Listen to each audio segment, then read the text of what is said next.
أعوذ بالله من الشيطان الرجيم. بسم الله الرحمن الرحيم.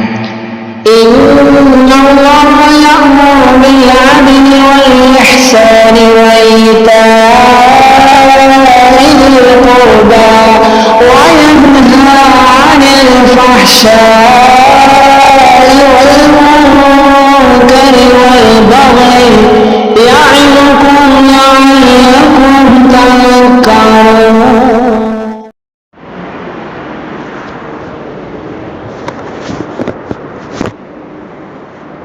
السلام عليكم ورحمة الله وبركاته. الحمد لله رب العالمين، والصلاة والسلام على سيد المرسلين وعلى آله وأصحابه أجمعين. أما بعد. அன்பிற்குரிய அல்லாஹுவின் நல்லடியார்களே, உங்கள் அனைவருக்கும் இஸ்லாத்தின் காணிக்கையாம் சலாமினை மீண்டும் ஒரு முறை சமர்ப்பித்து ஆரம்பிக்கின்றேன். அஸ்ஸலாமு அலைக்கும் வரஹ்மத்துல்லாஹி வபரகாத்துஹு. அன்புக்குரியவர்களே, கடந்த செப்டம்பர் 30 அன்று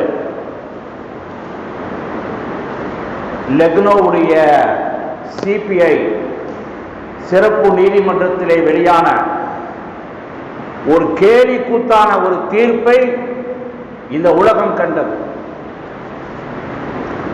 பாபர் மசூதி இடிக்கப்பட்டு 28 ஆண்டுகள் நிகழ்கின்ற இந்த தருணத்திலே, இந்த காலத்திலே, அந்த இடிப்புக்கு முக்கிய காரணமாக ஒரு 48 பேரை குற்றம் சாட்டப்பட்டது. அதிலே தற்போது 32 பேர்கள், எல்லாம் தலைவர்கள் தான், 32 பேர்கள் உயிரோடு இருக்கிறார்கள். இவர்களும் பாபர் மசூதி இடிப்புக்கு மிகப்பெரிய ஒரு குற்றவாளிகள் என்று வழக்கு தொடுக்கப்பட்டு பல வருடங்களாக அந்த வழக்கை நடத்தப்பட்டு கடந்த ஒரு 3 நாளைக்கு முன்னாடி செப்டம்பர் 30 ஒரு அநீதியான ஒரு கொடுமையான தீர்ப்பை லக்னோ நீதிமன்றம் வழங்கியிருக்கிறது.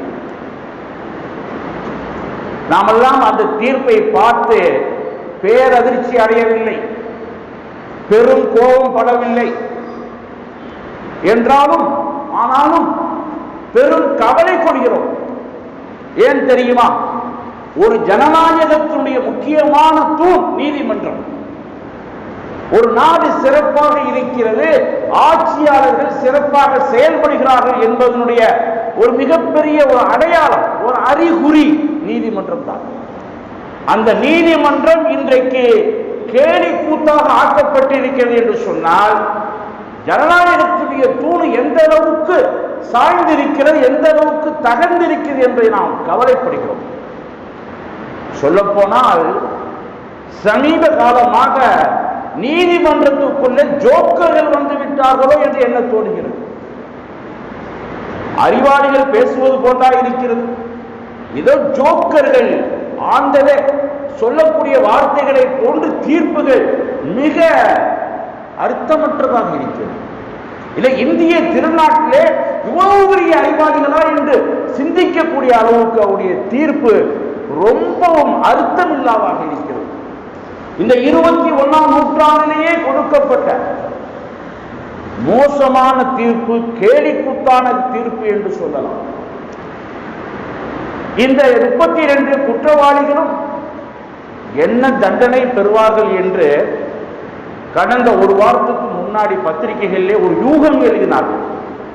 ஒரு யூகமாக எழுதினார்கள், இந்த குற்றவாளிகளுக்கு 5 வருஷம் தண்டனை, சிறை தண்டனை கிடைக்கும், 3 வருஷம் சிறை தண்டனை கிடைக்கும், நிறைய அபராதங்கள் விதிக்கப்படும், அல்லது ஆயுள் கைதியாக இவர்களெல்லாம் ஆக்கப்படுவார்கள்.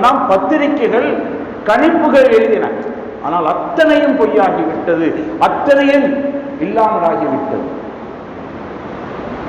நீதி சொன்ன 5 நீதிபதியில ஒருத்தர் நீதி சொல்லியிருக்கார். சுரேந்திர குமார் யாதவ் நீதிபதி நீதி சொல்லியிருக்காரு. என்ன நீதி சொல்றாரு பாருங்க. அநேகமா அவர் ஆளுநர் பதவிக்கு அடி போடுறாருன்னு நினைக்கிறேன், அல்லது ராஜ்யசபா எம்பிக்காகவே அவர் அடி போட்டிருக்காரு, அல்லது உண்மையிலேயே அவருக்கு எனக்கு அறிவு வேலை செய்யாமல் இருந்திருக்கலாம். அந்த குற்றப்பத்திரிகைகள் 2300 பக்கங்கள், அதெல்லாம் படிச்சு முடிக்கிறது ரொம்ப நாள் ஆகும். நம்ம குமாரசாமி தீர்ப்பு ஏற்கனவே ஒருத்தர் வழங்கினார்ல, அந்த மாதிரி ஒரு தீர்ப்பு வழங்கினார். அந்த தீர்ப்புக்காக வேண்டி சொல்லப்பட்ட அந்த அடிப்படைகள் காரணங்களை பார்த்தா ரொம்பவும் ஜோக்காக இருக்கிறது, ரொம்பவும் அர்த்தமற்றதாக இருக்கிறது. அவர் என்ன சொல்றாரு தெரியுங்களா? பாபர் மசூதி இடிப்பு என்பது திட்டமிடப்படாத ஒன்று, அது எதேச்சியாக நடந்தது என்று அவர் சொல்றார். இதனால இவர்கள் மீது நாம் குற்றம் சுமத்த முடியாது, திட்டமிட்டு செஞ்சாதான் அது குற்றம், திட்டமிடாத செயல், ஒரு யதார்த்தத்திலே ஒரு எதேச்சியாக நடந்த ஒரு செயல் என்று அவர் சொல்றார் தீர்ப்புல. அவரை பார்த்து நாம் கேட்கிறோம், அந்த பாபர் மசூதியை இடிக்கக்கூடிய அந்த நேரத்திலே 1.5 லட்சம் பேர் அந்த இடத்திலே கூடியிருந்தார்கள். 1.5 லட்சம் பேர் அங்கே கூடியிருந்தார்கள். பெரும் பெரும் ஆயுதங்களோடு, கடப்பாறைகளோடு, பெரும் பெரும் இரும்பு ஆயுதங்களோடு அங்கே கூடியிருந்தார்கள். அந்த தலைவர்களை உசுப்பேற்றுவதற்காக வேண்டி வெறி பிடித்த பேச்சு இந்த தலைவர்கள் அங்கே பேசினார்கள். எல்லாம் வீடியோக்களாக, ஆடியோக்களாக பதிவாகி இருக்கின்றன. ஆனா இந்த நீதிபதி என்ன சொல்றாரு?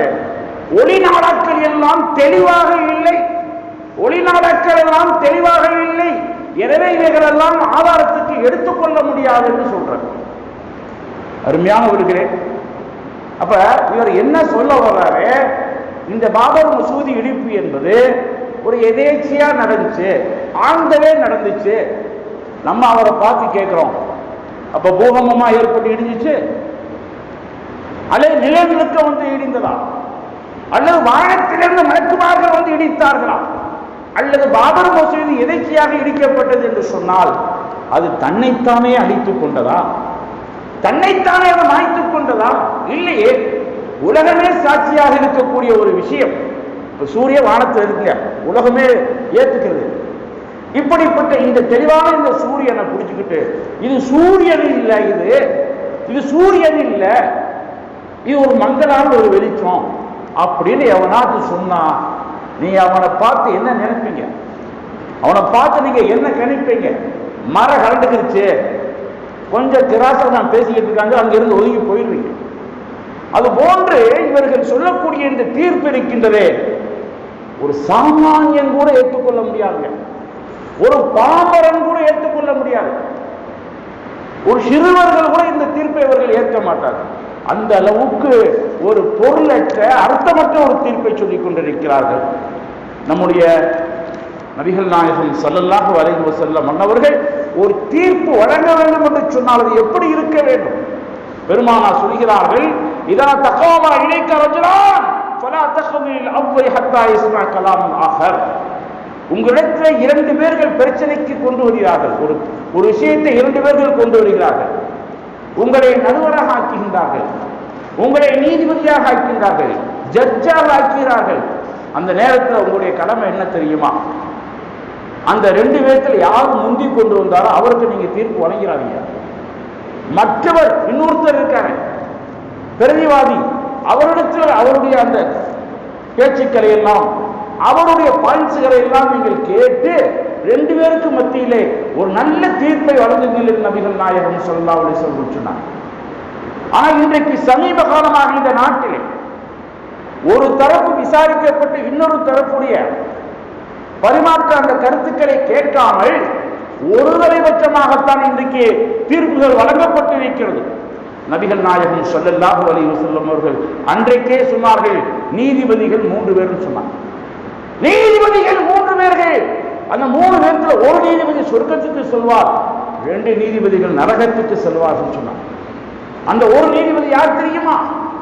வாதி பிரதிவாதி 2 பேருடைய கருத்துக்களை கேட்டு அதுல எது உண்மையானது, எது சத்தியமானது, எது நியாயமானது என்பதை தீர்ப்பு செய்வார். இவர் சொர்க்கவாதி. இன்னொரு நீதிபதி 2 தரப்புகளையும் விசாரிப்பார். இப்ப நம்மால விசாரிக்கிற மாதிரி கடைசியில் அவர் இஷ்டத்துக்கு தான் தீர்ப்பு செய்வார். அவருக்கு என்ன மனசுல வருதோ அதுதான் தீர்ப்பு செய்வார். இவர் நரகத்துக்கு செல்கிறார். இன்னொரு நீதிபதி இருக்கிறாரு, அவர் விசாரிக்கவும் மாட்டாரு, யாரையும் விசாரிக்க மாட்டாரு, முட்டாள்தனம் அறியாமையிலே மூழ்கி இருப்பார். தன்னுடைய அறியாமையிலே என்ன வருகிறதோ அதைத்தான் தீர்ப்பு செய்வார். ஆக அருமையானவர்களே, அப்ப முந்தி இருக்கின்ற அந்த நீதிபதி உண்மையான நீதிபதி, அவர் உயர்ந்த சொர்க்கத்தை பெறுகிறார். பிந்திருக்கின்ற 2 நீதிபதிகள் அவர்கள் தங்களுடைய போக்கிலே தீர்ப்பு செய்கிறார்கள், தங்களுடைய அறியாமையிலே தீர்ப்பு செய்கிறார்கள். அவர்கள் நரகத்துக்குரியவர்கள், நெருப்புக்குரியவர்கள். நபிகள் நாயகம் ஸல்லல்லாஹு அலைஹி வஸல்லம் அவர்கள் எச்சரிக்கிறார்கள். அருமையானவர்களே, ஒரு நீதிபதியினுடைய பொறுப்பு எப்படிப்பட்டது? ஸல்லல்லாஹு அலைஹி வஸல்லம் அவர்கள் அதனுடைய வெயிட்டை, அதனுடைய பலத்தை சொல்கிறார்கள். மன் ஜஅல காலியன் பைனன் நாஸ் ஃபகத் ذبح بغير سكين. யார் ஒரு நீதிபதியாக ஆக்கப்படுகிறாரோ, அந்த பொறுப்புக்கு வருகிறாரோ, அவர் மக்களுக்கு மத்தியிலே தீர்ப்பு செய்கிறார். அப்படி தீர்ப்பு செய்கின்ற அந்த நீதிபதி கத்தியின்றி அறுக்கப்பட்டவர் என்று பெருமானார் சொல்கிறார். நீதிபதியுடைய பொறுப்பு என்னடா? கத்தி இல்லாம அறுக்கிற மாதிரி. கத்தியில் அறுத்தோம்னா அந்த பிராணிக்கு எந்த நோவினை ஏற்படாது. கத்தி இல்லாம அந்த கழுத்தை முடிச்சா எவ்வளவு நோவினை இருக்கும், அந்த பிராணிக்கு எவ்வளவு சிரமம் ஏற்படும். அது போன்ற நீதிபதியுடைய பொறுப்பு இருக்கிறது, கத்தி இல்லாமல் அறுப்பதை போல என்று பெருமானார் ஸல்லல்லாஹு அலைஹி வஸல்லம் அவர்கள் அந்த பொறுப்பினுடைய வலிமையை சொல்லி காட்டினார். அந்த பொறுப்பினுடைய வலிமையை நீதிபதிகள் இந்த ஹதீஸை தவறாக புரிஞ்சு, கத்தி இல்லாம இருக்கிறதுன்னு சொன்னா யாராவது நம்மளை கையில, நம்ம கழுத்தை கையில பிடிச்சா, கழுத்தை நெருக்கினா நம்ம மாற்றி தீர்ப்பு சொல்லிடலாம் என்று இன்றைக்கு நீதிபதிகள் கழுத்து நெருக்கப்பட்டிருக்கிறார்கள், கழுத்து நெருக்கப்பட்டிருக்கிறார்கள். இன்றைய நீதிமன்றங்கள் எல்லாம் நீதிமன்றங்களாக மாறிக்கொண்டிருக்கு. நீதியிலே இருக்கக்கூடிய சுழியை அழித்து நிதியாக மாற்றினால் அங்கே சமூகத்தினுடைய கேடு ஏற்படுகிறது, அங்கே அநீதியான தீர்ப்பு தான் நடந்து கொண்டிருக்கிறது. நம்முடைய மார்க்கத்திலே நீதி பரிபாலனம் என்பது வணக்கத்தை விட மேலானது. நம்முடைய மார்க்கத்தில் நீதி பரிபாலனம் என்பது நாம் செய்யக்கூடிய இபாதத்தை விட மேலானது. பெருமானார் சொல்கிறார்கள், மறுமை நாளிலே அல்லாஹ்வுடைய அரசுடைய நிழல் மட்டும்தான் இருக்கும், எல்லா பக்கமும் வைப்போம். அல்லாஹ்வுடைய சிம்மாசனத்துக்கு கீழே தான் நிழல்கள் இருக்கும். அந்த நிழல்களை பெறக்கூடியவர்கள் 7 நபர்கள். அந்த 7 நபரிலே முதல் நபர் யார் தெரியுமா? இமாமுன் ஆதிலுன், நீதமாக ஆட்சி செய்யக்கூடிய தலைவர். அவருக்கு அந்த நிழல் கிடைக்கும். 2வது தான் இபாதத் செய்யக்கூடியவர். பெருமானார் சொல்கிறார்கள், 2வது தான் இபாதத் செய்யக்கூடியவர், அவருக்கு அந்த நிழல் கிடைக்கும். ஆக நம்முடைய மார்க்கத்தை பொறுத்த வரைக்கும் நீதி செலுத்துவது, நீதி மற்றவர்களுக்கு வழங்குவது என்பது அது மிகப்பெரிய ஒரு உன்னத ஸ்தானத்தில் இருக்கின்றது. அருமையானவர்களே, ஏன் இந்தியாவிலே நமக்கு இத்தகைய நிலை ஏற்படுகிறது? எப்ப பார்த்தாலும் நீதிமன்றத்திலே நமக்கு பாதகமான தீர்ப்புகள், ஜட்ஜ்மெண்ட்டுகள் தான் கிடைக்கிறது.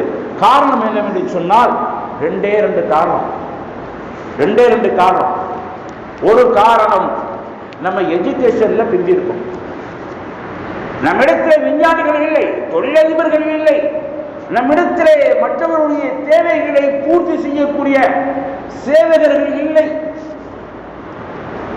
ஆக எஜுகேஷன்ல நாம் பின்தங்கி இருக்கின்ற காரணத்தினால் இன்றைக்கு நாம் நமக்கு தேவையான நீதிகளை பெற முடியவில்லை. எஜுகேஷன்ல இருக்கோம், ஆனா போதுமான அளவுக்கு இல்லைங்க. 100ல 10 பேர் இருந்தா போதுமாங்க? 1000ல் 100 பேர் இருந்தா போதுமா? முந்தைய ஆட்சியில நமக்கு கொடுத்த இடஒதுக்கீடு 3%. அந்த இடஒதுக்கீடை பூர்த்தி செய்யக்கூடிய அளவுக்கு கூட நம்மிடத்திலே படித்தவர்கள் இல்லையே, திறமையானவர்கள் இல்லையே. ஆக எஜுகேஷன்ல இருக்கோம், ஏதோ ஒரு மேலோட்டமாக இருக்கும். நிறைய நம்ம கல்வித்துறையில நிறைய நம்ம பிள்ளைகளை உருவாக்கணும், நிறைய உருவாக்கணும். 8th படிச்சா போதும், 10th படிச்சா போதும், +2 படிச்சா போதும், அதுக்கு மேல போறதே கிடையாது. இன்னைக்கு பார்ப்பனர்கள் எல்லா துறைகளிலுமே பதவியில் இருக்காங்க. சொல்ல போனால் சவுதியில கூட அவங்க இருக்காங்க. சவுதியில இருக்கக்கூடிய பெட்ரோல் கம்பெனிகளில், பெட்ரோலுடைய நிறுவனங்கள்ல அதிகமாக மேனேஜரா இருக்கிறது பார்ப்பனர்கள். நம்ம அரபு நாட்டிலே போயிருக்கான். ஏன் தெரியுமா? அவன் எஜுகேஷன், அவன் படிக்கின்ற போதே அங்கே இருக்கக்கூடிய அரபிக் யூனிவர்சிட்டியில போய் அரபி மொழியை கற்றுக்கிறாங்க. மாற்று மதத்தை அரபி மொழியை கற்றுக்கிறாங்க. ஏன்னா அவனுக்கு அங்கே போன அரபி மொழியில பேசணும், அரபி மொழியில் தான் எழுதணும், எல்லா பரிமாணங்களும் அரபியில தான். ஆக எவ்வளவு முன்னேறி போய் கொண்டிருக்கிறார்கள் நம்ம இஸ்லாமிய சமூகம். அரபு நாட்டிலே கூட எடுபடியாத்தான் நம்ம இருக்கிறோம், பணியாளராகத்தான் இருக்கிறோம். ஒரு அதிகாரம் செய்யக்கூடிய ஒரு மேனேஜ்மெண்ட்ல நம்ம இல்லையே, அவன் தானே இருக்கான். ஆக நம்முடைய சமூகம் ஒரு உயர்ந்த நிலைக்கு நாம் வர வேண்டும் என்று சொன்னால் முதலிலே கையெடுக்கக்கூடிய விஷயம் எஜுகேஷனல். நம்ம கல்வித்துறையை நாம் கையில் எடுக்க வேண்டும். இரண்டாவது இத்திஹாத். நம்ம சமூகத்துக்கு மத்தியிலே ஒற்றுமை உணர்வு இருக்க வேண்டும். ஒற்றுமை உணர்வு இருக்கணுங்க. மார்க்கத்தில் சொல்லுவாங்க இஹ்திலாஃப் வேற ஹிலாஃப் வேற. இஹ்திலாஃப் சொன்னா வேறுபாடு, ஹிலாஃப் என்று சொன்னால் முரண்பாடு. நமக்கிடையிலே வேறுபாடுகள் இருக்கலாம், ஆனால் முரண்பாடுகள் இருக்கக்கூடாது அல்லவா? இன்னைக்கு எல்லா இயக்கங்களையும் முரண்பாடு தான். இவன் அவனுக்கு சலாம் சொல்றதில்லை, அவன் இவனுக்கு சலாம் சொல்றதில்லை, அவன் மேடைக்கு இவன் போறதில்லை, இவன் மேடைக்கு அவன் போறதில்லை. முரண்பாடு தான் இன்னைக்கு சமூகத்தில் இருக்கு. வேறுபாடுகள் இருக்கலாம், எத்தனை ஏற்ற வேண்டுமானாலும் இருக்கலாம். விரல் 5 ஒன்னாவா இருக்கு, ஆனா கைக்குள்ளதான் இருக்கு, ஒவ்வொன்றும் ஒரு வடிவத்தில் இருக்கு, சைஸ்ல இருக்கு. வேறுபாடுகள் இருக்கலாம், ஆனால் இந்த விரல்களுக்கு மத்தியிலே முரண்பாடுகள் இருக்கக்கூடாது. பெருவிரல் சொல்லிச்சு நான் கட்டுப்பட மாட்டேன், அடுத்து 4 வருடம் செயல்படுமா? அல்லது கலிமா விரல் சொல்லிச்சு நான் கட்டுப்பட மாட்டேன், முரண்படுது, அடுத்த 3 வருடம் செயல்பட முடியுமா? வேறுபாடுகள் இருக்கலாம். நன்றாக புரிந்து கொள்ளுங்கள். எத்தனை ஏற்க வேண்டுமானாலும் ஆரம்பிக்கலாம், ஆனால் அது முரண்பாடாகக்கூடாது. அது ஒரு வளர்ச்சி தான், ஒரு வளர்ச்சி தான். ஒரு வீட்டிலே 10 பிள்ளைகள் இருந்தால் வளர்ச்சி தான். ஏதோ ஒரு கிறுக்கு பையன் 2 பிள்ளை போதும் சொன்னான், முஸ்லீம்களா 2 பிள்ளை பெற்றாங்க, அவங்க நிறைய பிள்ளை பெற்றுட்டான். பார்த்தா இந்தியா பெரிய நாடாயிடுச்சு. சிவகங்கை எடுத்துக்கிறீங்க, ஒரு 20 வருஷத்துக்கு முன்னாடி சின்ன ஊர், அது சிற்றூர் தான், இன்னைக்கு பெரிய ஊரா இருக்கு. ஆக நம்மளை 2 பத்துக்குன்னு சொல்லிட்டு அவங்க ஊர் 5-6 பத்தான்.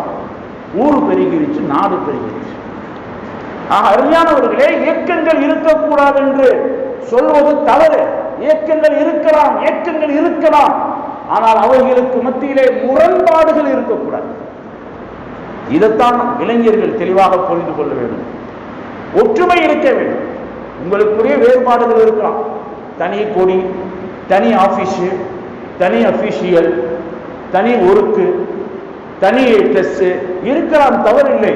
ஆனால் ஒரு பொதுவான விஷயங்கள் வருகின்ற பொழுது உங்களுக்கு மத்தியிலே இருக்கின்ற வேறுபாடுகளை எல்லாம் விட்டு நீங்கள் ஒத்த கருத்திலே வந்து விடுகிறார். அந்த முரண்பாடு காமிக்கக்கூடாது. அவன் அந்த ஜமாத்து, இந்த ஜமாத்து, ஹிலாஃப் இருக்கக்கூடாது, ஹிலாஃப் இருக்கக்கூடாது, முரண்பாடு இருக்கக்கூடாது.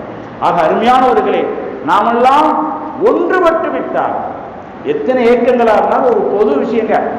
இப்ப இயக்க தலைவர்கள் எல்லாம் நிக்காஹுக்கு வர்றாங்க, ஜனாசாவுக்கு வர்றாங்க, எல்லாம் ஒரே இடத்துல சங்கமிக்கிறாங்க. ஆனா அரசியல்ல மட்டும் சங்கமிக்கிறது. அரசியல்ல மட்டும் எல்லா இயக்கங்களும் ஒன்று சேர்ந்தாங்க, தனித்தனியா இருங்க. ஆனா அரசியல்ல வருகின்ற பொழுது எல்லா இயக்கங்களும் நீங்க ஒன்று சேர்ந்து இந்த கட்சிக்குத்தான் நாங்கள் பலம் சேர்ப்போம் என்று சொல்லிவிட்டால் நம்ம தலையெழுத்தே வேறங்க. தமிழ்நாட்டிலும் சரி, இந்தியாவிலும் சரி, நம்மளையெல்லாம் பிரித்து வைத்திருக்கிறார்கள், நம்மளையெல்லாம் சேர விடாமல் வைத்திருக்கிறார்கள். ஆக இந்த எஜுகேஷனல், அதுக்கடுத்து யூனிட்டி, நமக்கிடையே இருக்கக்கூடிய அந்த ஒற்றுமையை நாம் கையில் எடுத்தால் இந்த அந்நிய தீர்ப்புகள் எல்லாம் இனிமேல் வராது. பயந்துக்குவோம், இவங்கெல்லாம் ஒற்றுமையா இருக்காங்க. இப்ப பாருங்க, அப்ப ஒட்டுமொத்த சமூகம், உலகமே இருக்கக்கூடிய ஒரு சமூகம், இஸ்லாமிய சமூகம் உலகமே பார்த்துக்கிட்டு இருக்கு.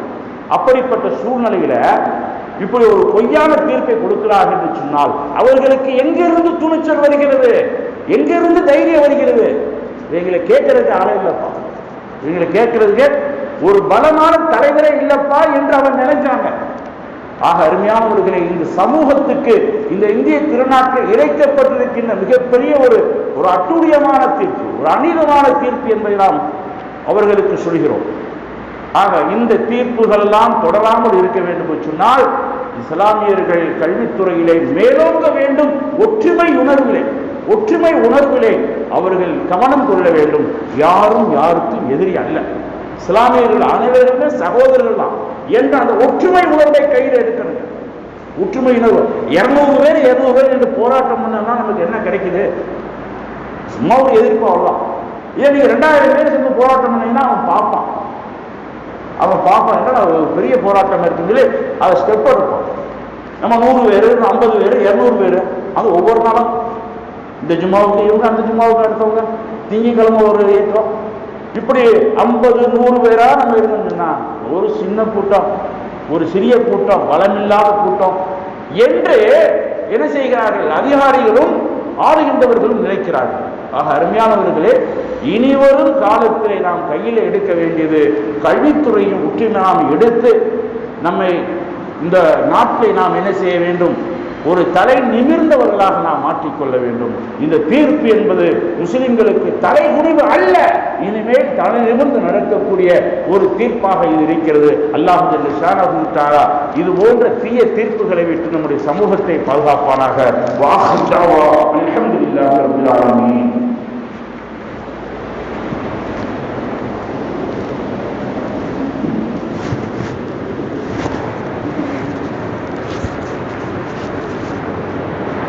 الله أكبر الله أكبر الله